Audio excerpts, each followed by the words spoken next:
Welcome to another In Wheel Time podcast, a 30-minute mini version of the In Wheel Time car show that airs live every Saturday morning, 8 to 11 a.m. Central. Details.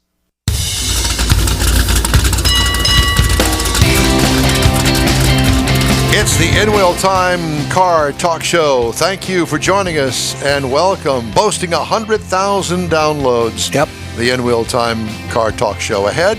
Founder and president of Mobility Places, Rachel Allen, joins us. We're going to talk about parking in the big city, but not just regular parking. This is for parking, well, I'm not going to let her explain. Yeah, we'll there let you her go. Explain, okay? Jeff has this week's racing calendar. Mr. Mars has a special feature on drag racing, starting from the starting line. Howdy, along with Mike out of this world, right? Mars. We need more Jeff Zekin, IT Director of Engineering, David Ainsley, and I am Joe Blow. It is 4:20. You are and my father, I did Luke. have to make mention of that. Joining us now, whether she likes it or not, ladies and gentlemen, Rachel Allen, founder and president of Mobility Places. Rachel, good morning. Hey, how are you? Good morning. Good morning. Well. How about you? Good. It's good to see you, and I love that smile on your face. And I'm curious, why is there a smile there? Was it about my 420 comment? Jeez. I mean, it's a good day. It's a good day to be perfect, you know? It is a good day, Rachel. So where are you located? You in New York? I'm in Tampa. Oh. You're in Tampa.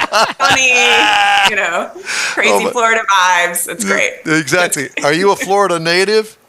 No, originally from Chicago. Chicago. Close Okay. enough.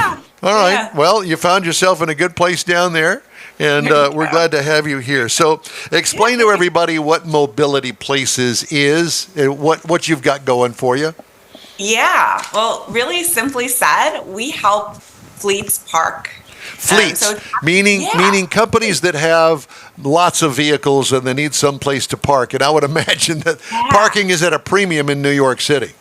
It's wild. It's wild. So you guys were talking about Tesla and all of the things going on there, right? Yep. Well, Tesla is about to launch the Tesla network. So if you have a Tesla vehicle and want to actually share it when it's not in use, you'll be taking part of this Tesla network. So they're kind of forming as a competitor to some of the other ride share or car share companies in preparation for robo-taxis. Well, that's effectively a fleet, right? Yep, yes. That's a bunch of vehicles that need to be rebalanced and moved around the city so that people could share them. Well, what we do is we help these fleets park because they're going to need really cost-effective parking since they're looking at their assets as something that they want to monetize, right? So they're going to be looking at things a lot differently. They're going to want to park in convenient places for consumers to be able to pick them up. They're going to need a really easy way of getting in and out of parking garages, and it's a mess. Like, it's a highly fragmented industry of like how to get in and out of these things. And so we help, we solve all of that for them, as well as the insurance that they need to operate at. And not only fleets, gasoline driven. Oh my God. Yeah, there's that. Yeah, but let's talk about EVs. That's a whole other can of worms. Right. And there are like so many interesting things going on in larger cities right now with EV infrastructure and parking lots. Because theoretically, parking lots are like the perfect place to deploy this infrastructure. Of course. But who's gonna pay for it, and what's the return on the investment there? So you have a lot of parking asset owners that are asking these questions, and they're asking, when will this pay off? How long will it take for this to pay off? But when you start to see new mobility companies form that are fully EV, or even corporate fleets start to become fully electric, all of a sudden that introduces a fairly large inbound demand for charging, and actually helps them with their return on investment. Well, I have to tell you that not that long ago, I think you're aware of this, that General Motors pulled their cruise fleets out of cities because the cars weren't doing what they were supposed to be doing, autonomous cars.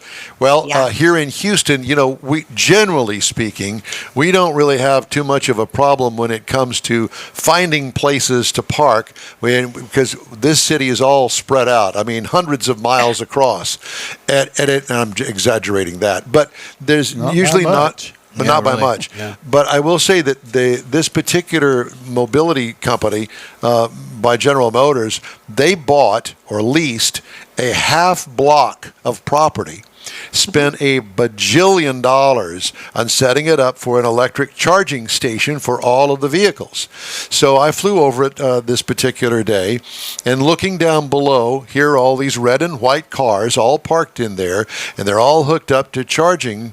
Well, guess what? They pulled the entire fleet. Now what are they going to do? Well, with this parking lot that they have that's ready to go for charging. And that's just one little tiny niche of what you're talking about. Yeah. It's a really, really interesting problem to solve. There's lots of fits and starts. There's lots of different nuances, whether it's the electrification. How in the world did you get into this business? I mean, I'd be I know, it's so weird, right? pulling my hair out trying to find places to park.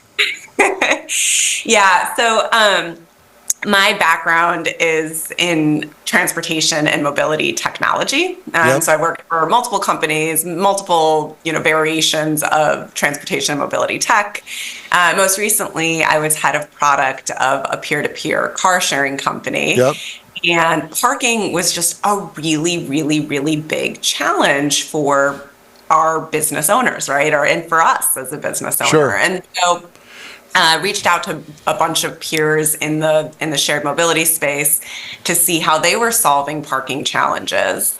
And it looks like we were all struggling with the same thing. So decided, hey, there's really nothing out there to solve this problem. Someone's got to do it for the industry. And so I wanted to tackle it. Because you see, oh, sorry, go ahead. No, I was just going to say to you that here in Houston, there are developments that are under construction or have been modified, and there are large parking garages that are sitting there empty. I'm going to that direction too. I know where you're going. I'm thinking, oh my gosh, well, there's an opportunity. Have a whole garage full of, fleet stuff. Because still, fleets and consumers look for very different things when they want to park. So Rachel's looking for parking. She wants the closest, cheapest parking to the restaurant she wants to go to right now. Right? Fleets are very different. They look at demographics in a region and see if it's the right serviceable area for them. They are purchasing many times in large volumes. So they expect pretty aggressive discounts. They look for drainage in parking lots, right? And that data is not available because they need to operate their vehicles. They look for so many different things, and they really, really look to make the experience seamless across multiple parking facilities. So just kind of solving that data issue, making the data available so they know where to park, so they know if some of the vacant lots that you see in Houston are actually valuable for them. Is it true? Think of a plumber truck company, right? That's a fleet. Is that a serviceable area for them? Well, there's people that need plumbing probably, right? But they just kind of look for all of these different things to make parking decisions. And so if parking asset owners can make their data a little bit more readily available, and we help them through a partnership to do that, and make the ingress and egress of getting in and out a lot easier, setting up the right pricing constructs, setting up, the right seamless insurance, is super important. Well, it's funny you should say that, because the first thing that comes to mind, this city has little pockets of specialty. And what I mean by that, for instance, we have what we call the energy corridor. Right. And there are a lot of energy companies that are concentrated outside of the downtown Houston area. They're out on the west side, outside of the Beltway. That's between the Beltway and Highway 6 out there. And all of the not all, but the majority majority of oil companies have headquarters out there. These are large office buildings that always have parking garages, but they also have needs, and some of them have fleets. Where are we going to park it? How are we going to transition to EVs? Yep. And we also have a flooding issue here, which you've probably seen in the news in years past. It's not all the time, but we usually have one major event every 2-3 years where the whole city goes basically underwater. And I didn't even think about you and your job trying to find places that the cars aren't going to get flooded in some lot that's on the ground. I have a suggestion. So you've got parking garages, and the parking garages, they're generally low for cars. You can't put pickup trucks or vans with ladders and things on them. Why not build specific? Why not build a 3 or 4 level parking garage on a patch of property, making it accessible to these vans and maybe some of these large pickup trucks, dedicating a floor to them, and then maybe the next floor is dedicated to nothing but EVs, and then have it as contract parking. And then maybe the top floor is, whoever, just normal sedans. That's what you look for, though, isn't it, Rachel? Why not build it that way from the get-go? I think with new developments, like that has to be mixed use parking garages. Exactly. To be the solution. They have to accommodate shared mobility use cases. They have to accommodate more of the service vehicle fleets. They have to accommodate and section off like electric vehicles. That has to be the future. But that future is slow, right? It takes a long time to build new infrastructure.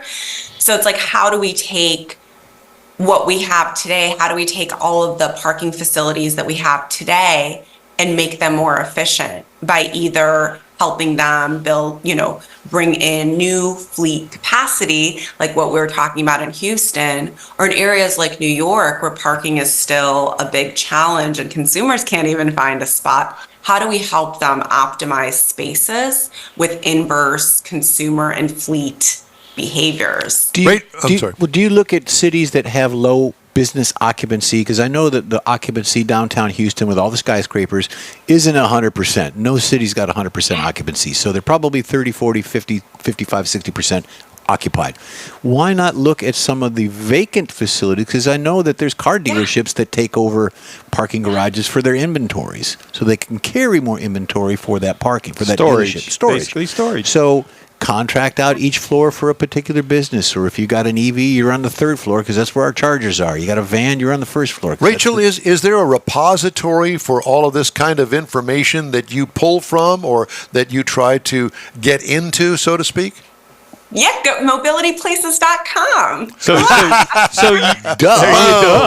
you're we got all the data there. Yeah, no, that's where, that's where we have data about all of the parking facilities, demographic data, which is really important. Different pricing, but yeah, that's where we have all the parking. So you're data. the accumulator. You're the person that finds all that information, or your company is. You find that information. Oh, okay. While she's laying on the beach in Florida. In Tampa. Yeah, I know that. Yeah, we got that part. Work never stops. Yeah. Love what you do. Let me give you an example. So I've got a company, and we've got a fleet of cars, and we also have a fleet of repair vehicles that go out, and they won't typically fit in a regular garage, a multi-story garage, because they're all built for automobiles. I had a 3/4-ton pickup truck here recently, and it barely fit in the garage, and then I continue to go into the garage a little bit further, and it takes the antenna right off the roof of it because it's too low for the pickup truck. And this is a factory pickup truck. This is not something that I modified. And so the garage was old, and it couldn't quite get this truck in it without causing damage to it. I mean, those are the kind of things that you have to look for. But back to the original question. So I've got multi-vehicles in my fleet. I've got repair vehicles, big 1-ton trucks with utility boxes on the back of it. And then I've also got a complete set of sales vehicles per se. So now I've got about 50 vehicles in total. Some of them I've got as electric vehicles. how am I going to find a place to park all of these that's close to me, that's easy for my employees to get to these vehicles? Because they're going to have to bring their vehicle there too.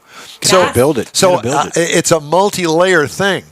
Do you ever sit back in your chair and go? Not exactly how you did it, but I'm sure I have. Yeah, something like that. In addition to that, why not have an on-site service center for those fleet vehicles? Because there's a lot of companies that do fleet service. Oil changes, tires, and things. Why not have that as part of that structure? Do you put that together too? For sure. Yeah, absolutely.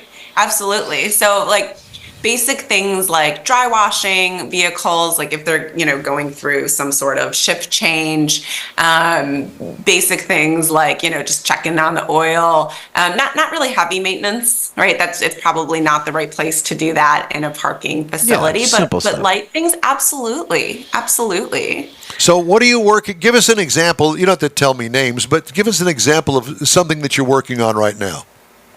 Okay. I'll give you an interesting one. With, so a lot of rideshare drivers, a lot of your Uber and Lyft drivers, they don't own their cars. They rent their cars from these really specialized car rental or peer-to-peer car share companies. And there's a reason why there's specialization in renting out your car to rideshare, just because of the mileage and stuff like that. There's different strategies there. And so in New York right now, there are these new insurance regulations that make it incredibly, incredibly difficult to run a profitable car share for rideshare business. They've just raised the policy limits to be so high, it doesn't make economic sense. And so you have all of these businesses in New York, these entrepreneurs that may have bought 50 vehicles, which is a lot, right? Mm-hmm. And they're forced to make a decision. They see the writing on the wall. They see that they can't profit anymore with the insurance requirements. And so they're like, hey, do we close down business, or do we move into neighboring states, or do we move across the country to other geos that we're more familiar with? Well, when they're making these decisions to move their business, they need parking, and that's kind of the first line of decisioning they make. Like a taxi cab company, right? It's exactly like that. And so one of the things that I'm working with multiple different car share for rideshare companies on is just helping them understand the demographics in the different regions that they want to move to. Will there be rideshare drivers that are going to borrow my vehicles, that are going to rent my vehicles? Where do they live? How do I make it easy for them to get to? And then helping them find really cost-effective locations, because a lot of they're scared. I mean, imagine if tomorrow your business changed.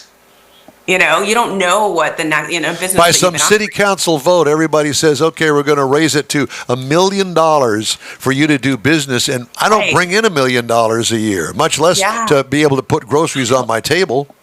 Right. And it's just so wild. So they're scared. So they're looking for cost-effective pricing in the right area to take this risk to move a state. And by the way, talking about service, they have whole networks of service providers that they trust. They've got their guy to go to for their oil changes, their guy to go to for maintenance. They gotta find a new service network. Yep.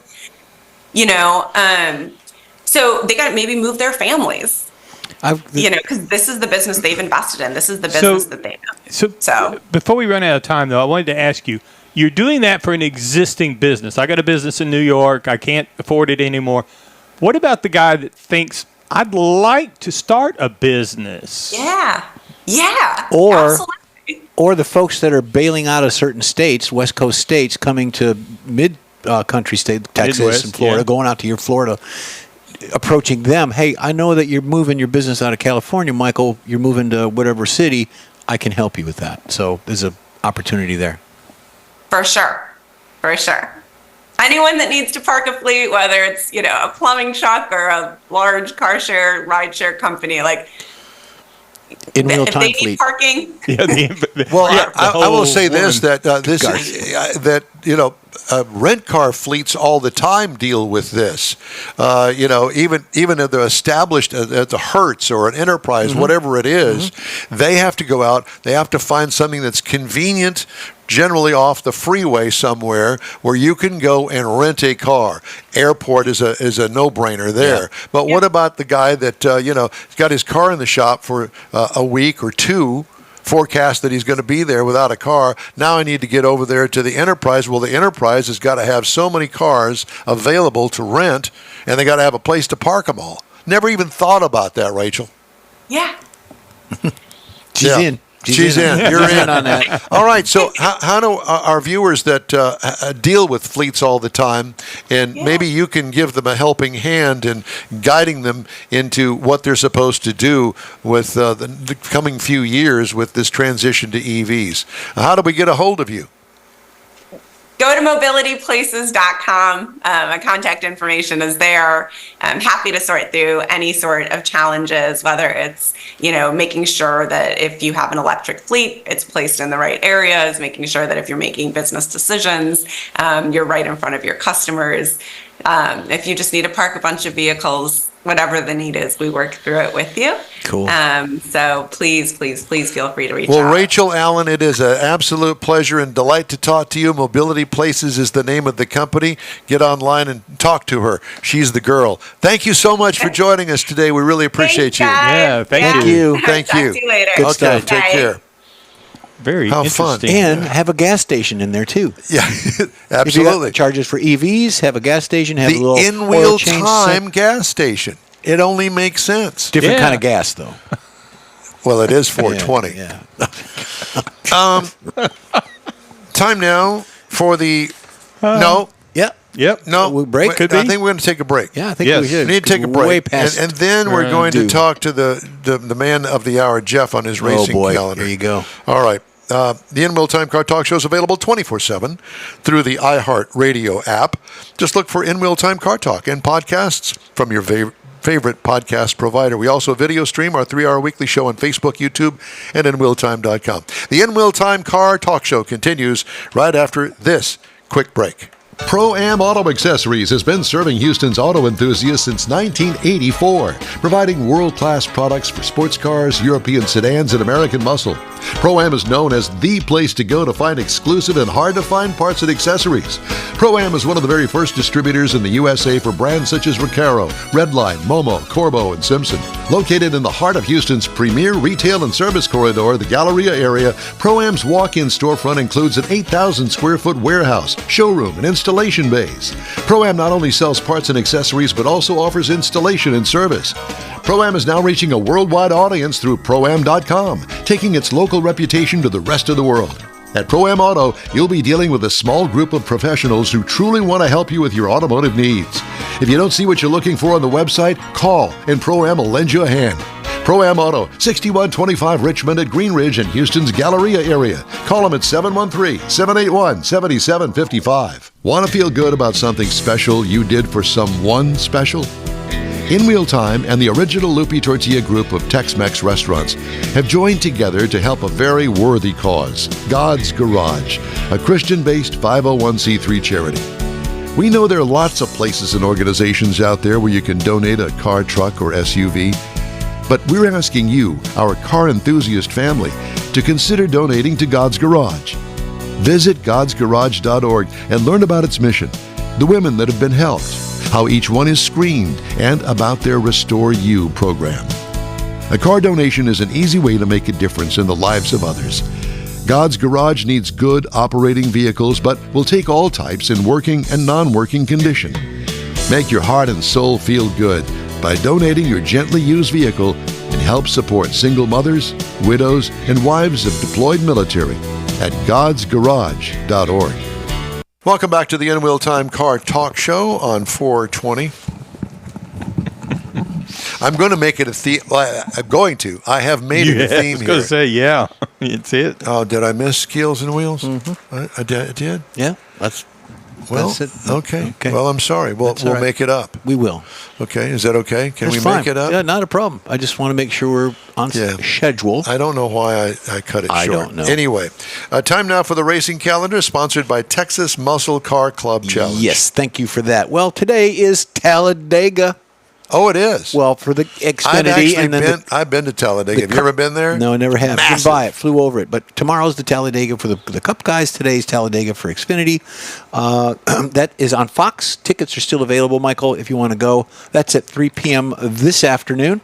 IMSA Racing is in Long Beach today. And I believe it's like at 7 o'clock, 6 o'clock. It's coming on. I don't have the channel, but I'm thinking it's probably going to be on one that we don't have. Oh, that channel. Yeah. And also Indy is tomorrow. Indy Racing is tomorrow.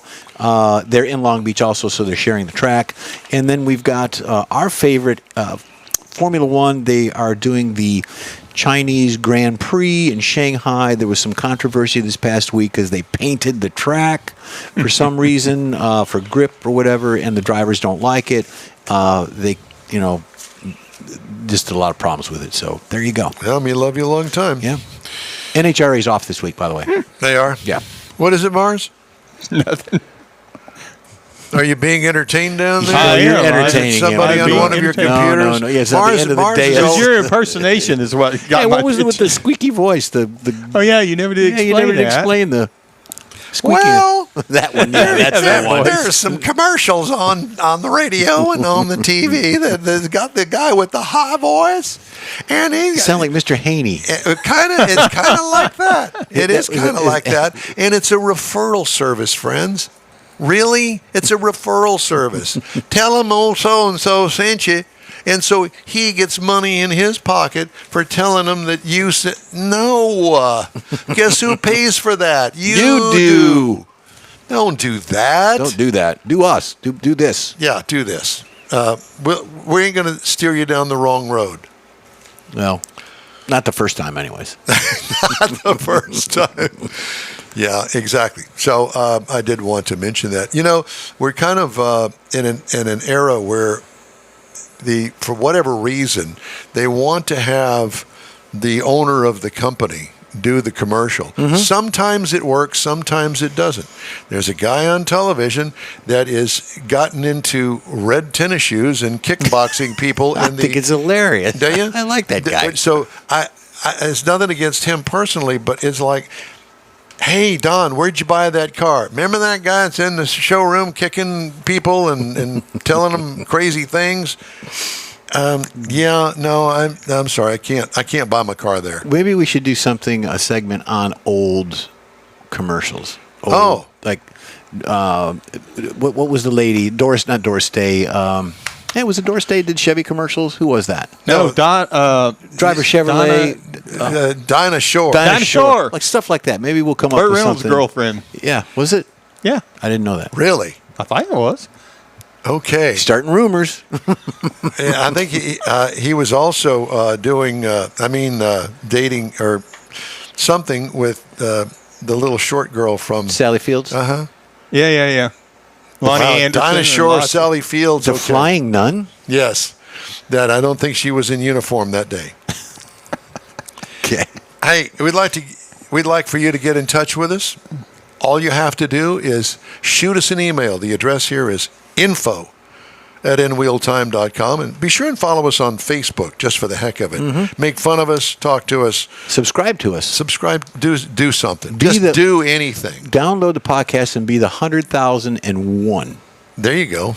That'd be great. Yeah, Michael, come to your house and cook your breakfast. The In-Wheel Time Car Talk Show will continue right after this break. The original group of Loopy Tortilla restaurants will have you telling your family and friends just what the original recipes mean when it comes to the best fajitas in Southeast Texas. Founder Stan Holt invites you to visit the original Loopy Tortilla near I-10 and Highway 6. Here's the original house that inspired the design of all the rest and the original charm that helped make Loopy Tortilla the go-to destination for Houston Tex-Mex. Speaking of original, nothing can compete with the original lime pepper marinade that everyone will agree makes Loopy Tortilla award-winning beef fajitas the best anywhere. Loopy Tortilla Katy is another location that gives you the same quality and service Houstonians have come to expect at Loopy's. It's located just off I-10 and the Grand Parkway at Kingsland Boulevard in Katy. Find yourself in Aggieland? Head to the Lupe Tortilla in College Station, located just around the corner from Kyle Field. It's a great place to enjoy those famous frozen margaritas before or after the game. Headed east to Louisiana, stop in at the Lupe Tortilla in Beaumont. It too's on I-10. You can't miss it. The original group of Lupe Tortilla restaurants invites you in for the best Tex-Mex anywhere. Gulf Coast Auto Shield is having another car social Saturday morning, May 18th from 8 to 11. It's a car cruise-in like no other. Expect Ferraris, Lamborghinis, Corvettes, and the featured brand Porsche. Get social at this special cruise-in event. You'll also see Gulf Coast Auto Shield's private workshop and learn about their many products and services. Questions are welcomed. Gulf Coast Auto Shield is easy to get to at 11275 South Sam Houston Tollway near West Airport Boulevard, just south of the Southwest Freeway. The Car Social featuring Porsche takes place Saturday morning, May 18th from 8 to 11. Tell your friends, and no matter what car you have, bring it and enjoy this rare opportunity to see some of Houston's finest rides. In Wheel Time will bring its Car Talk show there too, so join us for another Car Social at Gulf Coast Auto Shield, Saturday morning, May 18th, 8 to 11 at 11275 South Sam Houston Tollway, just south of the Southwest Freeway. Visit gcautoshield.com to see the show flyer for more details. And don't forget, Saturday and Sunday, May 4th and 5th, you're invited to enjoy the 28th annual Keels and Wheels Concours d'Elegance. Yep. See the largest collection of classic cars and boats in the U.S. on display at the beautiful Lakewood Yacht Club in Seabrook, Texas. This year's Keels and Wheels features 60 years of Ford Mustangs and Donzi boats. There's plenty of free parking, and discount tickets are available online at keels-wheels.com. It's Keels and Wheels, Saturday, Sunday, May 4th and 5th at the Lakewood Yacht Club in Seabrook, Texas. In Wheel Time will be there too, and we hope to see you there. That's it for this podcast episode of the In Wheel Time Car Show. I'm Don Armstrong, inviting you to join us for our live show every Saturday morning, 8 to 11 a.m. Central on Facebook, YouTube, Twitch, and our InWheelTime.com website. Podcasts are available on Apple Podcasts, Spotify, Stitcher, iHeart Podcast, Podcast Addict, TuneIn, Pandora, and Amazon Music. Keep listening, and we'll see you soon.